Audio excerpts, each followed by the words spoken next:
Hi, I'm Bunny Cakes and welcome back to my channel. Today I want to talk about eating disorders. So generally when we think of eating disorders, we think of things like anorexia and bulimia. And when we think of people who have eating disorders, we tend to think of people who are very, very thin and often frail looking. But those aren't the only eating disorders that exist. In fact, heavy people have eating disorders too. They're just different. I mean, even some heavy people are affected by bulimia and anorexia. Um, but more often it seems like heavier people are affected by eating disorders like emotional eating and food addiction. And those are two different things, though emotional eating does tend to lead to food addiction, or at least it can. It doesn't always. So emotional eating is like you eat when you're bored, you eat when you're sad, and it tends to be a bit of a learned behavior. Because, like, if you think about it, especially as, and I can only talk of the American experience, but we tend to celebrate with food.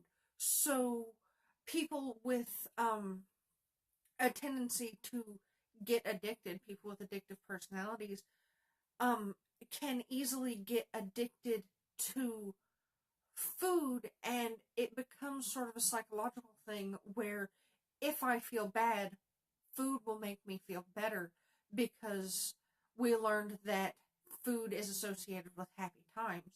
And often we'll crave those decadent things that we have for those happy times. So like if you're depressed, you eat like a whole bucket of ice cream. And that's even a trope on TV. Like when you see a woman who breaks up with her boyfriend, like she'll call her best friend and they'll like order a pizza and they'll sob and talk about how men are douchebags and eat a tub of ice cream apiece. Um, and like it's not just when you feel bad.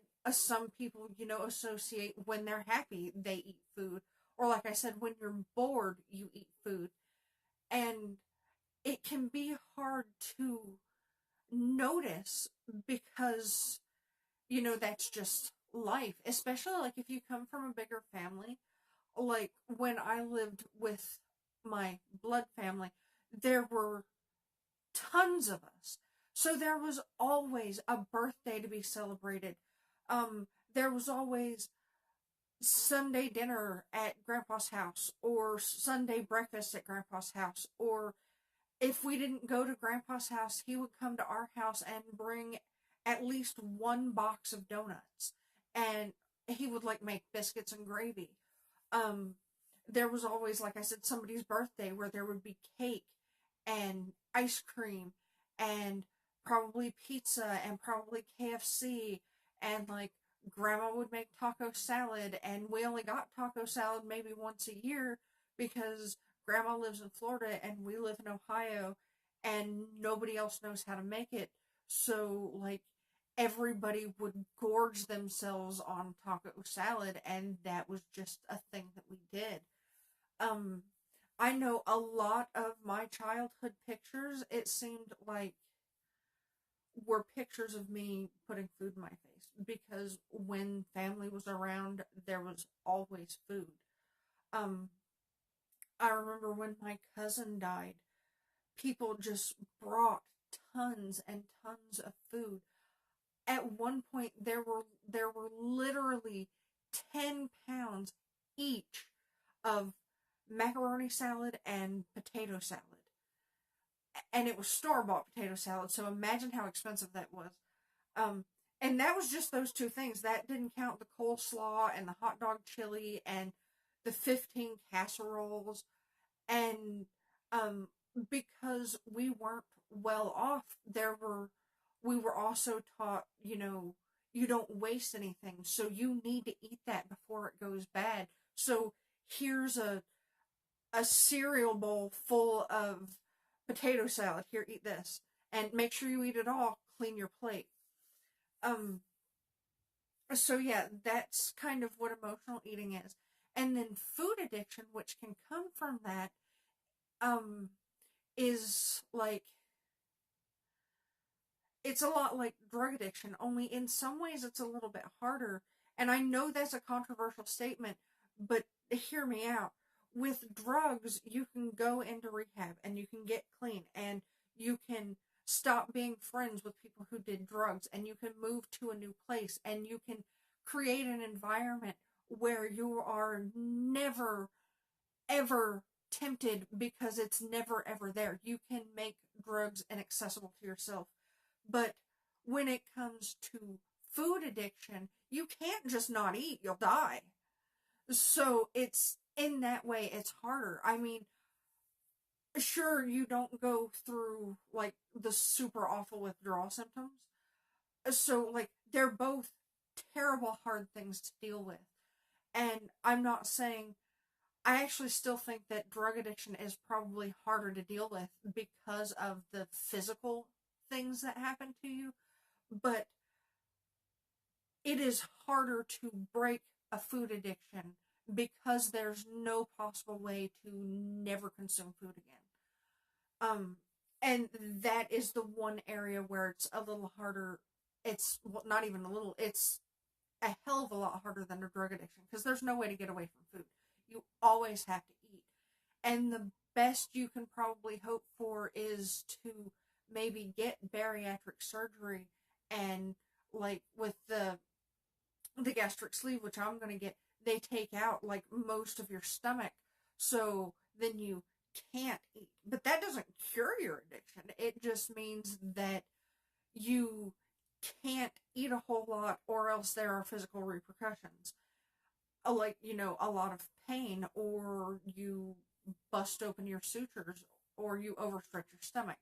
And like, you can die. I've heard, um, not any real stories, but like I've seen, on TV shows, I think there was an episode of House, or maybe it was ER, where they found a patient, who had recently had bariatric surgery, who was dead in a closet because he raided the vending machine when nobody was watching and he stuffed himself until he burst the sutures in his stomach and he died.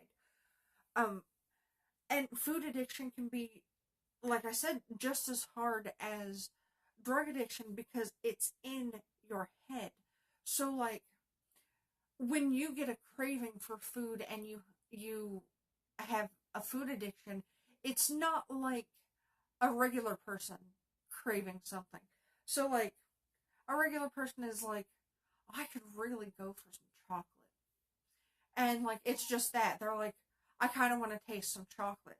But when you are addicted to food, it's not, it goes way beyond just, oh, I could use some chocolate. It becomes something that's everything you think about. It's in the background the whole time you're doing anything else. I want some chocolate. I want some chocolate. I need some chocolate. I need chocolate.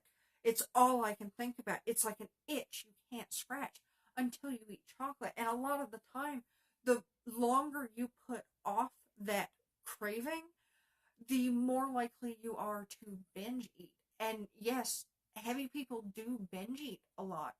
And it's because it's generally linked to a food addiction, because you put it off, or like, say you don't have a lot of money, so say you're on food stamps, and I know a lot of people, because I grew up on food stamps, will take and do all their shopping at the beginning of the month when they get their food stamps. That way they know they have enough food for the month. And then at the end of the month, you know, they're getting low on things, but they don't have any money because all of the budget has already been spent. And it's not that they're so low on food that they're going to starve, but it's not like you can pop over to the store and buy a chocolate bar. And so they'll just sit there and they'll be like, I need chocolate, I need chocolate, I need chocolate, and I need chocolate, I need chocolate. And it's just like a drug addiction, where when they put it off for a long time, sometimes they'll overdose. And that's what the person who's addicted to like chocolate does. When they finally get to chocolate, they'll eat chocolate sometimes until they're absolutely about to vomit, or worse, they do vomit. And like, they'll binge. And sometimes it's not that bad, but like, you know, I suffer from food addiction. I don't have a therapist, and I'm not like formally diagnosed, but I see that and I feel that in myself. So when I'm talking about what it feels like to be addicted, to like have that craving for chocolate as an itch you can't scratch, I've experienced that.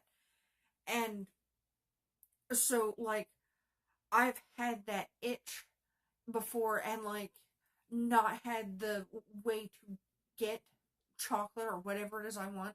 And like, just for instance, say chocolate, and then like we'll go to the store and I'll get like some little Debbie's cakes, and then I will sit down and eat that whole box.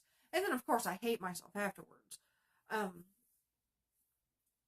Partly because I'm probably so full I'm about to throw up and I'm sick, and like I kind of do what binge drinkers do, and it's like I'm never going to eat that again, knowing as I say those words that if somebody brought something in that I really love, I would eat it in a second.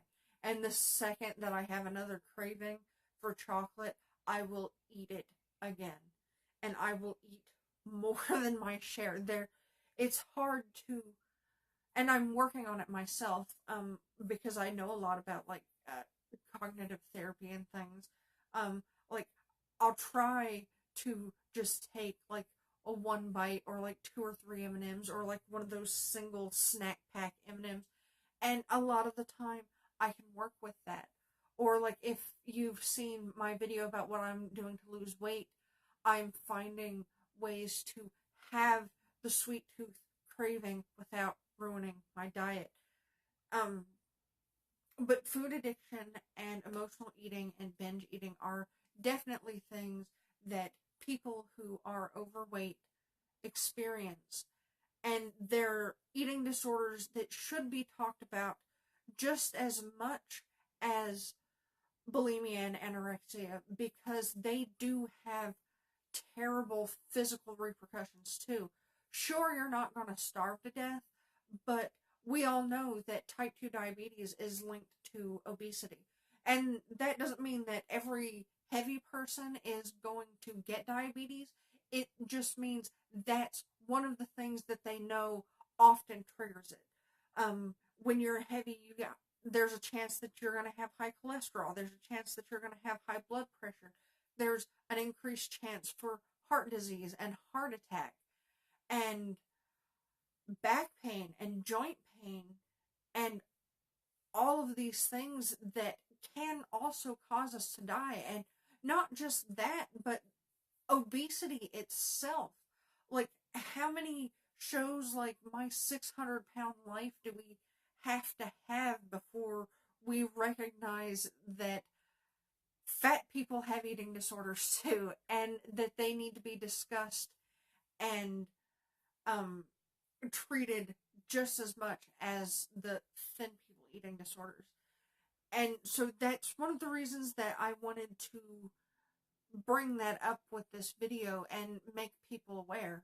Fat people have eating disorders too. Heavy people have eating disorders too. And I am sorry if you are offended by the way I use the word fat. I don't use it as a bad word, and you can see that if you watch my video Fat, Fat, Fat.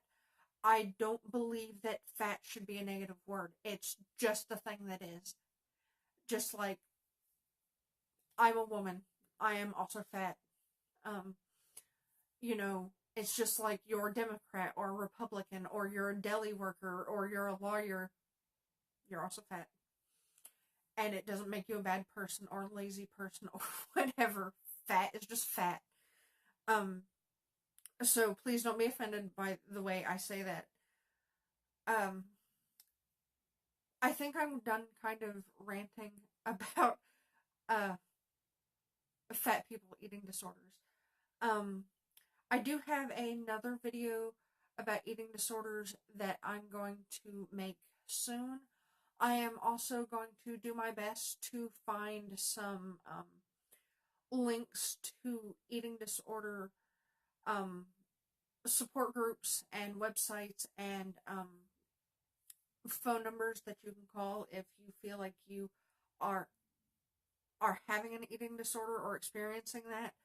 Um, I highly recommend that if you think you have an eating disorder, don't do what I'm doing and handle it yourself. I feel comfortable handling it myself because I have a degree in psychology and I've studied this, so I kind of know what to do. I have a little bit of experience with it, but it's not something that somebody who doesn't have, like, literally any training, it's not necessarily something you can handle by yourself. And it's not even something that I should be handling by myself, because sometimes you need a therapist to guide you to see things that you might miss. It's always good to have fresh eyes. So if you think that you or somebody you know or somebody you love is suffering from an eating disorder, encourage them, encourage yourself to seek a therapist. And seek a therapist who is experienced with the type of eating disorder you have, or at least eating disorders in general. Um, but like I said, especially since um, a lot of people don't know about food addiction and how bad it can be, it's probably a good idea when you seek out a therapist to definitely ask, do you know, are you experienced with treating people with possible food addiction issues? That way, they'll be more open to it and it won't feel like you have to convince them of this, or so it doesn't damage the relationship between you and your therapist. Um, so yeah, that's all I have. Um, please just be aware of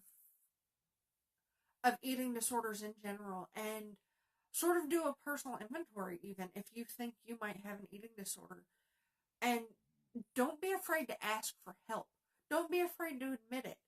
Having food addiction or emotional eating, or even having anorexia or bulimia or both, or any eating disorder, it's not a weakness. It doesn't make you crazy, and it's not something you should be ashamed of.